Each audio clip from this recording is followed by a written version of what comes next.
ستوري تايم عن تحرش. ايوه زي ما سمعتوا كده، داخله مول ومتحمسه بقى وكل نشاط وحيويه وداخله اشتري حاجه معينه وبتاع، وفجاه الاقي واحد يعدي من جنبي كده يخبطني جامد بجنبه بايده بكل حاجه بدراعه كده، وماشي عامل نفسه مش واخد باله.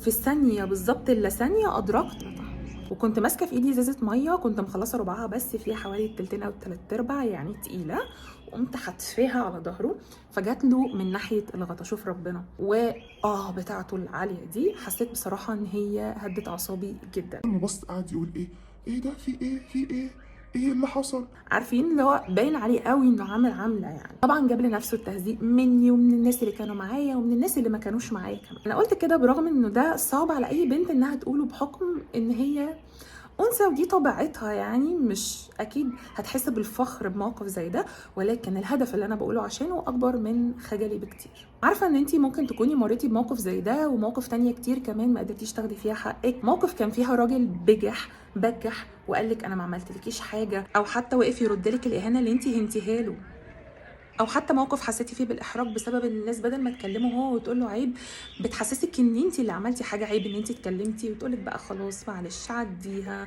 ما كنتش اتكلمتي اصلا.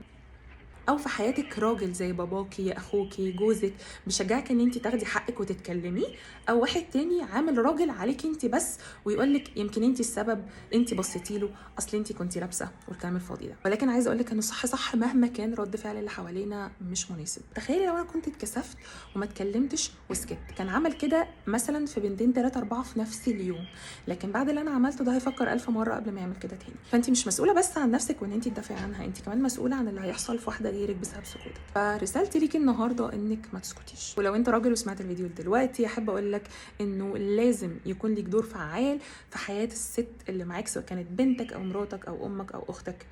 ما تخليهمش يتكسفوا او يخافوا ان هم يجوا يحكوا لك موقف زي ده. دافع عنهم وشجعهم ان هم يدافعوا عن نفسهم، وساهم في انه تصرف اشباه الرجال ده ينقرض بقى.